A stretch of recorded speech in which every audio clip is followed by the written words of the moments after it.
The soft hum of conversation filled the glittering hall of La Renaissance, Manhattan's most opulent restaurant. Crystal chandeliers shimmered above marble floors, and a subtle jazz tune wound through the air like silk. The kind of place where deals worth millions were sealed with a quiet toast, and reputations rose or fell with a glance.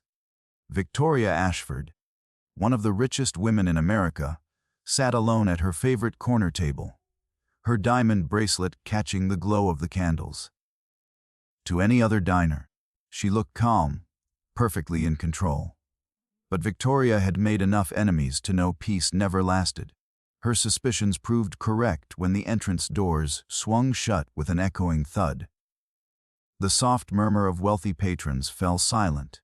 4 men in dark maintenance overalls moved swiftly to block the exit, one twisting the lock with a practiced snap. Their leader, a thick-necked man with a jagged scar slicing across his cheek, raised a pistol high. Phones on the table. Now. The words carved through the air like a blade. Dishes clattered as terrified hands obeyed. Panic spread in ripples, wide eyes darting across the room, calculating survival. Victoria's pulse quickened. She'd faced hostile boardrooms, aggressive investors, even Senate inquiries, but never the cold press of a weapon against her spine. "You're going to transfer 50 million, right now," the scarred man whispered low enough for only her to hear, the gun angled subtly against her ribs. "Or this evening ends in blood." Victoria's hand twitched toward her clutch, but before she could respond, another voice interrupted. Calm. Steady. Almost bored. I was still finishing my meal. The room turned. At a table not far away, a boy, no older than 15, sat with a half-eaten hamburger on his plate. His uniform shirt was wrinkled, his sneakers scuffed, and a worn backpack leaned against his chair. He looked as if he belonged to another world entirely, one far from chandeliers and billionaires. Yet he chewed leisurely, wiping his mouth with a napkin before glancing up at the armed intruders. "Kid, are you deaf?" one of the men barked, jabbing a gun toward the boy's phone. I said put it on the table. The boy, Daniel Reeves, set his fork down with deliberate slowness. His gaze, clear and unwavering, met the robbers. No fear, no desperation. Just a stillness that unsettled the men who had stormed in expecting chaos. "My father always said wasting food is disrespectful to those who have none." He replied softly. I was only following his lesson. A flicker of grief darted across his eyes, gone almost as quickly as it appeared. 3 months ago, his father, General Marcus Reeves, had died. Official reports claimed a heart attack. Daniel knew better. He had overheard hushed arguments, seen the hidden files, pieced together truths no teenager should. His father had discovered a web of corruption tangled deep in the defense industry, and the cost of uncovering it had been his life. Now Daniel's presence here was no accident. He had been watching Victoria Ashford for weeks, following her carefully woven ties to Defcon Industries, the very corporation his father had been investigating. Tonight was supposed to be quiet observation, but fate had other plans. The scarred leader sneered. "A comedian, huh? Let's see how funny you are with a bullet in your head." But before he could step closer, Daniel spoke again. His tone remained maddeningly even. "You have 4 minutes and 37 seconds until the police arrive. The silent alarm was triggered when you forced the door. The manager tapped his watch 3 times as you walked in. That's the code. You'll notice no staff here is panicking. They know help is already on the way." The leader froze mid-step. "How do you?" "Observation."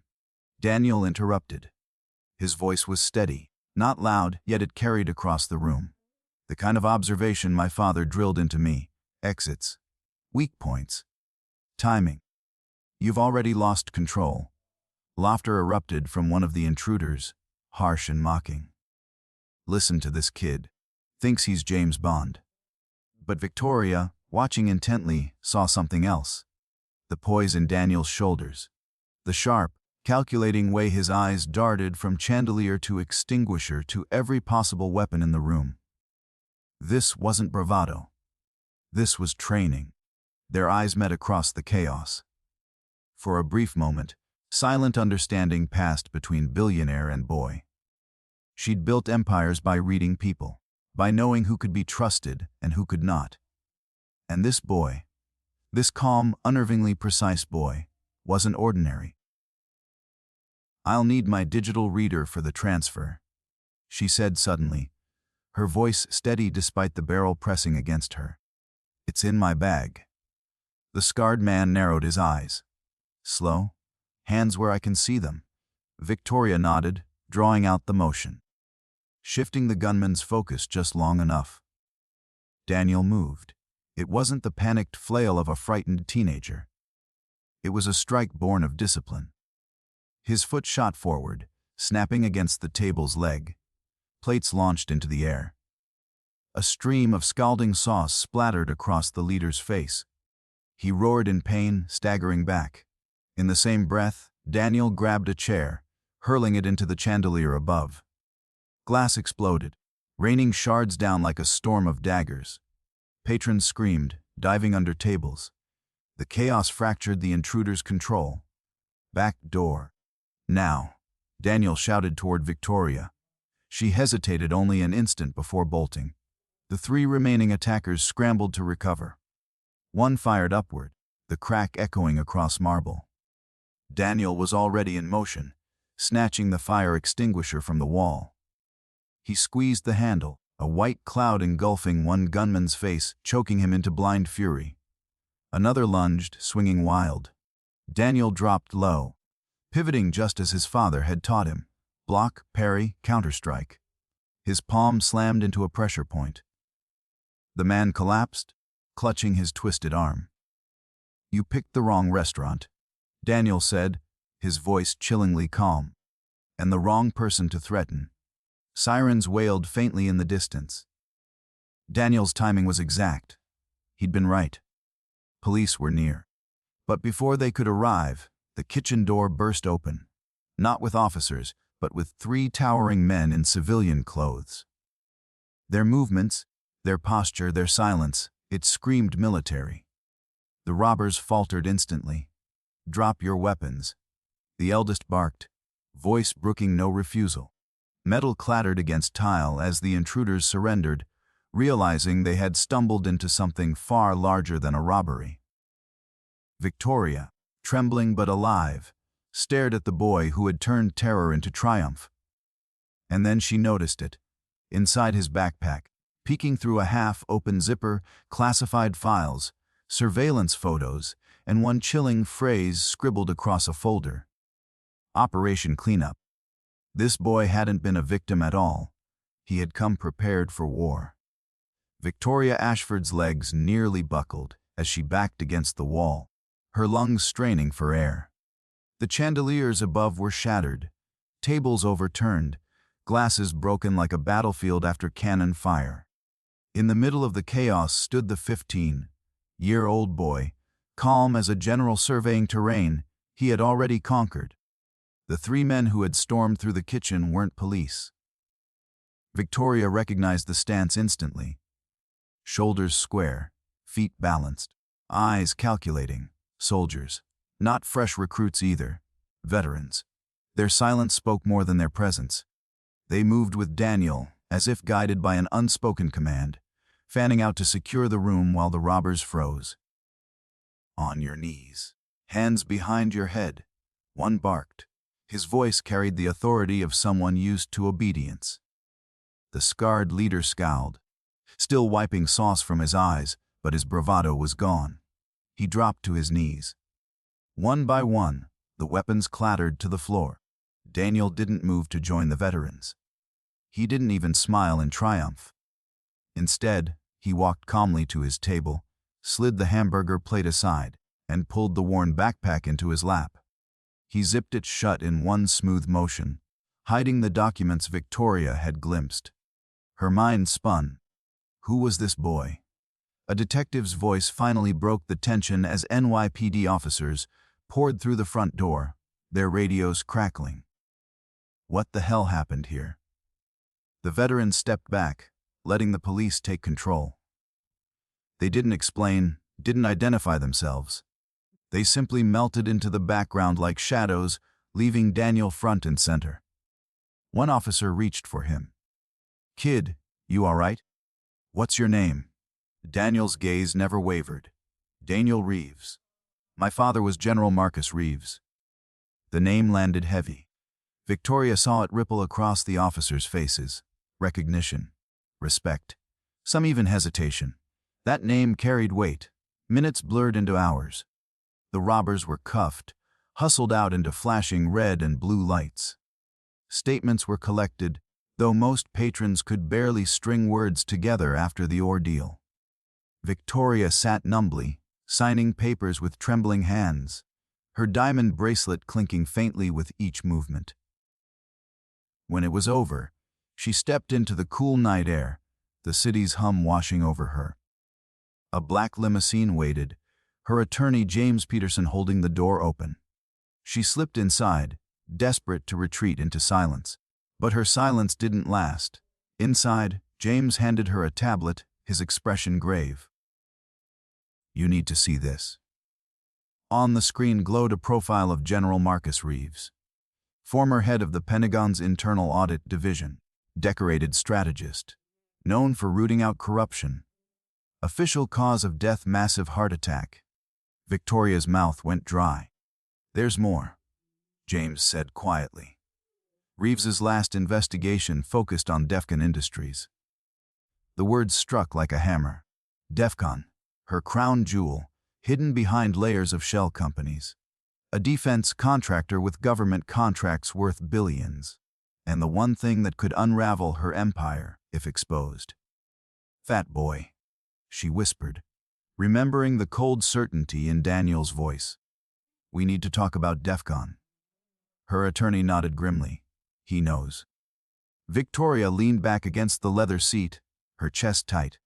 She had spent decades building her empire, burying secrets under oceans of paperwork, bribes, and favors. And now a 15-year-old boy had walked into her life, carrying her ruin inside a tattered backpack. "Find out everything about him," she ordered. "Family, school, medical history. I want to know what brand of toothpaste he uses." James swallowed. "Already started. But Victoria, this isn't a child you're up against. It's something else." Her phone buzzed before she could reply. A message from an unknown number. "Hello, Ms. Ashford. Thank you for not mentioning our agreement to the police. Tomorrow, 3 p.m. Coffee Corner on 5th Avenue. We need to talk about the future of Defcon." Victoria's throat tightened. How did he have her private number? She typed furiously, "I don't know who you think you are, but I am not threatened by children." The reply came instantly. "Neither was my father. 72 hours after confronting you about the $840 million embezzled in phantom equipment maintenance, he was dead." Coincidences are fascinating, don't you think? Her hand trembled so violently she nearly dropped the phone. How could he know that figure? The amount had been buried in digital vaults so secure even senators had struggled to reach them. "No," she whispered, her voice breaking. "This is just grief, a traumatized boy lashing out. He has nothing." But in the deepest part of her mind, Victoria knew. He had everything. The following day, disguised in oversized sunglasses and a silk scarf, she slid into a corner booth at Coffee Corner. Her attorney insisted on waiting nearby, but she knew this meeting had to happen face to face. At precisely 3 p.m., Daniel Reeves walked in. Backpack slung over one shoulder, shirt collar wrinkled, sneakers worn down. To any passerby, he was just another student. But when he sat down across from her and ordered a hot chocolate with unshakable calm, she realized appearances meant nothing. "You know," he began casually, stirring his drink with a straw, "my father used to take me fishing every Sunday. He said patience is a strategist's greatest weapon. Don't force the fish. Let it think it's in control. Victoria's jaw tightened. What do you want? Daniel's eyes met hers, steady and cold. Justice. He slid a folder across the table. Inside were medical reports. Toxicology results, photos from a private autopsy. Digitalis in the bloodstream. A toxin known for inducing instant heart attacks, virtually undetectable unless you knew what to look for. Victoria's stomach turned. You killed my father, Daniel said evenly. And you profited from soldiers who died using defective equipment. You have no proof, she snapped, though her voice cracked. I don't need courts. He opened his laptop. On the screen glowed the website of Kenneth Morrison, a Pulitzer-winning journalist with millions of followers. One word from me, and tomorrow morning the world wakes up to the billionaire who killed a general. Victoria's composure faltered. Her empire balanced on a knife's edge, and this boy, was holding the blade. What do you want from me? She whispered. Daniel's lips curved into a faint smile, not youthful but ancient, honed by grief and fury. Restitution. You'll transfer 51% of DEFCON shares to a fund controlled by veterans who served under my father. Then you'll resign, citing irreconcilable ethical differences. That's extortion, she hissed. No, Daniel replied. His voice was calm, unyielding. That's justice. Victoria Ashford's pulse hammered as Daniel's words echoed in her mind. Justice. He had spoken it with such unnerving calm, as though the billion-dollar empire she had built, the boardrooms she had dominated, and the senators she had bought were nothing more than sandcastles waiting for a tide. You think you can threaten me and walk away? She spat, finding her voice at last. You're a minor. Any evidence you claim to have would never hold in court. And I have the best lawyers in the country. You don't stand a chance. Daniel leaned forward, folding his hands neatly over the table. Eyes locked onto hers with surgical precision. You're right. Court would be complicated. Which is why I won't waste my time with it. He tapped his laptop, turning the screen toward her. A blog page loaded instantly. Headlines of past exposes blazed across it. Senator resigns amid bribery scandal. Defense contractor implodes after cover. Up exposed. The name of the site was infamous in circles like hers. A digital guillotine for the corrupt and arrogant. You can't be serious, Victoria whispered. One click, Daniel said softly. And in less than 12 hours, millions will read about the billionaire who poisoned a general to protect billions in fraudulent contracts. Do you know how quickly investors abandon sinking ships? Victoria clenched her fists under the table.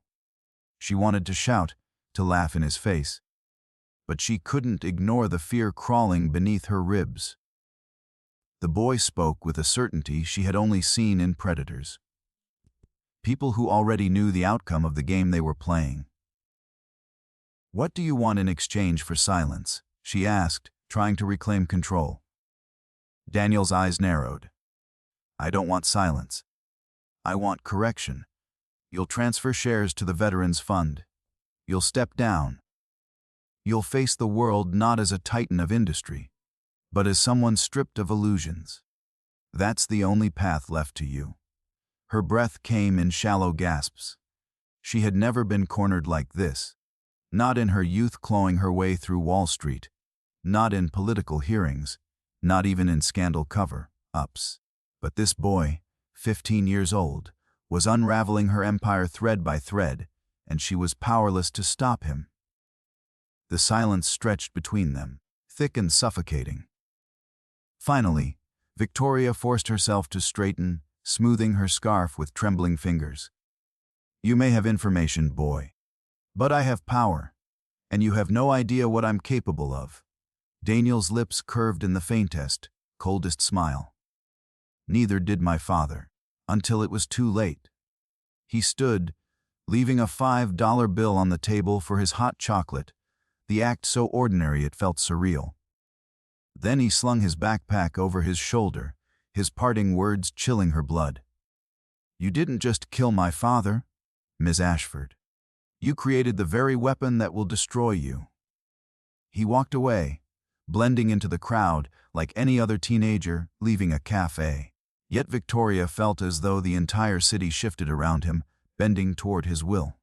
That night, she mobilized her resources. Former FBI investigators, high-powered attorneys, a hacker known only by whispers in the dark web. Her instructions were simple: find out everything about Daniel Reeves. Find where he kept the evidence, and if necessary, make him disappear. But while she plotted, Daniel was already 3 steps ahead. In a small Brooklyn apartment, light flickered across multiple monitors.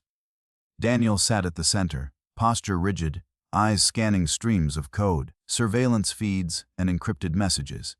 At his side, Captain James Rodriguez, a veteran who had served under General Reeves, typed with the speed of a man trained in cyber warfare.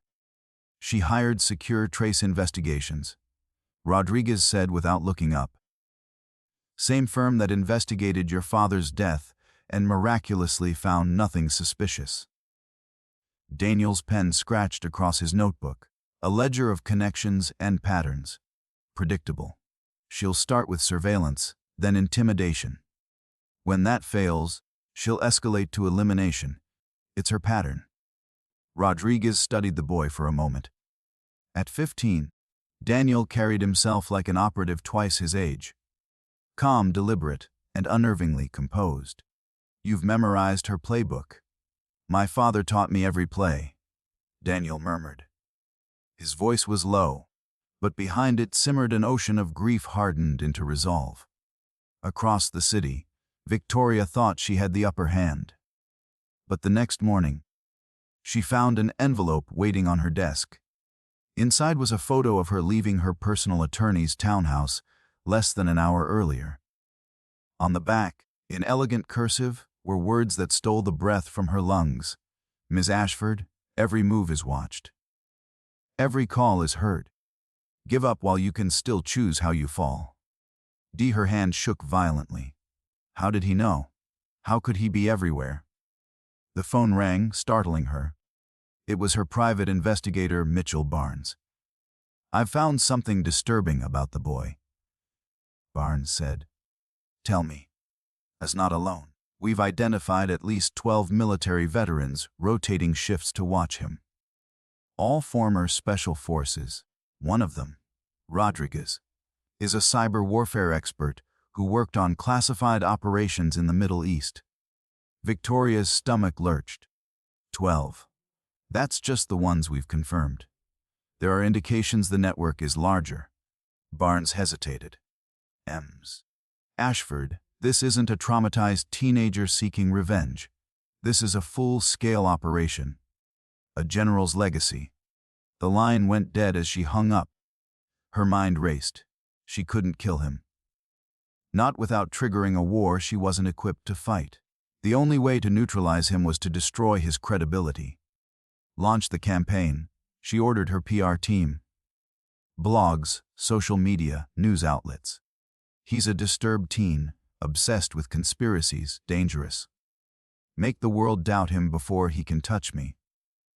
But even as her smear campaign spread, Daniel was waiting. That evening, a video surfaced online. A simple clip. Daniel sat in his modest room, school uniform slightly rumpled, the face of an ordinary 15-year-old boy. "My name is Daniel Reeves," he said calmly, his eyes steady on the camera. "My father, General Marcus Reeves, died 3 months ago while investigating corruption in military contracts. In the coming days, you'll hear lies about me. They'll call me disturbed, dangerous, obsessed. But desperate people do desperate things, and the truth always finds the light." The video spread like wildfire. Within 6 hours, it had over 2 million views. The narrative of David versus Goliath ignited hearts across the nation. A young black teen facing down a corrupt billionaire. Every smear Victoria attempted only deepened the sympathy for him. How is he doing this? She screamed at her PR team. Why does every attack make him stronger? Her answer arrived the next morning. Another envelope. This time, a flash drive.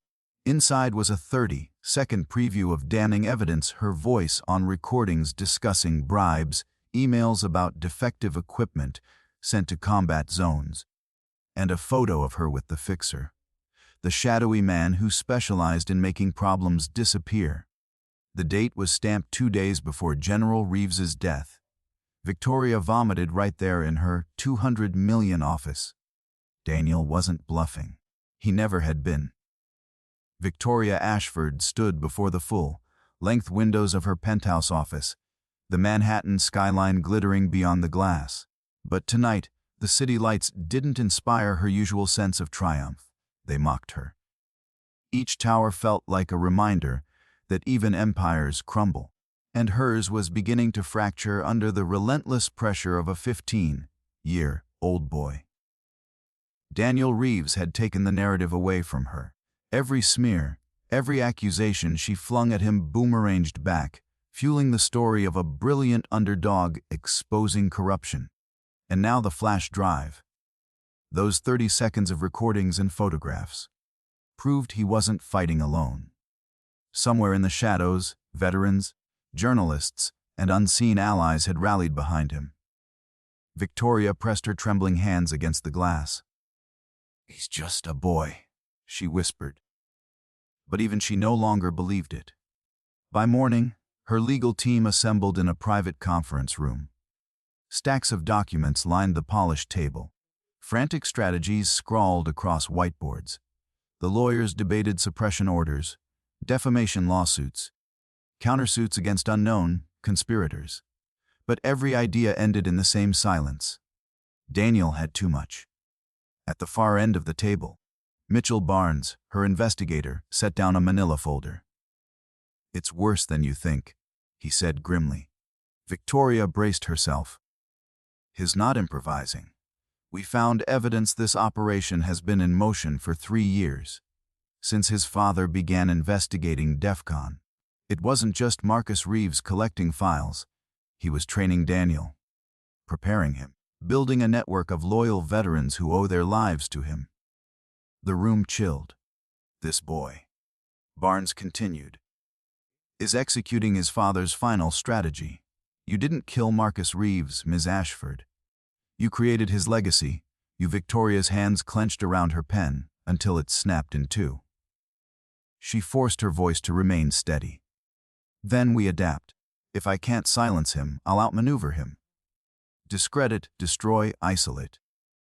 We'll crush him under the weight of public opinion before he crushes me under evidence."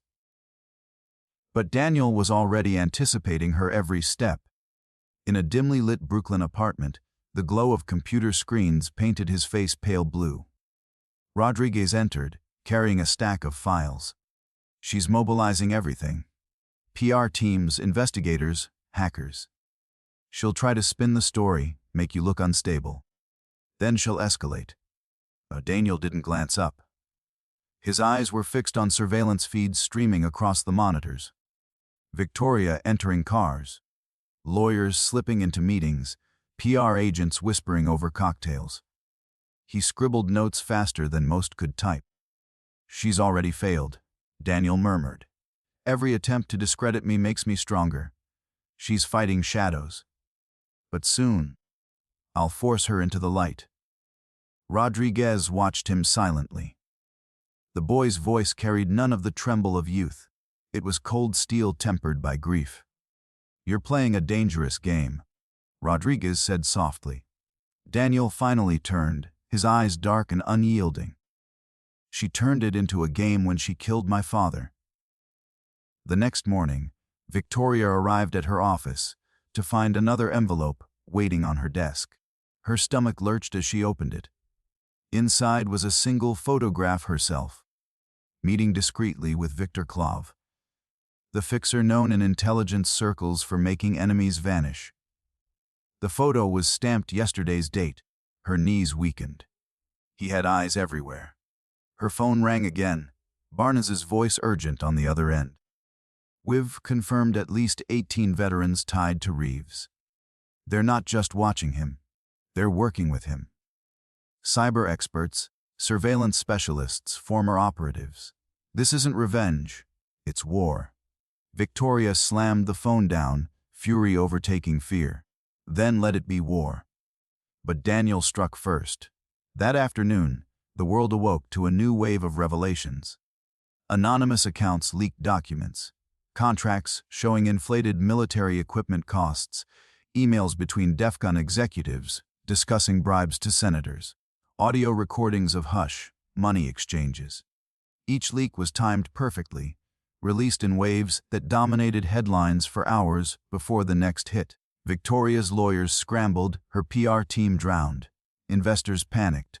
Stock prices plummeted.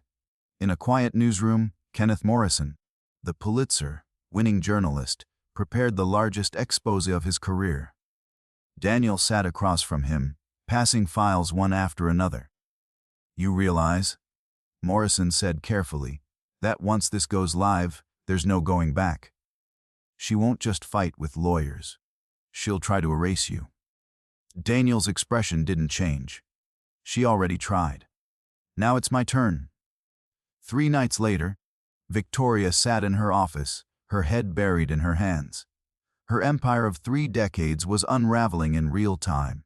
Bribed senators were distancing themselves. Investors were withdrawing.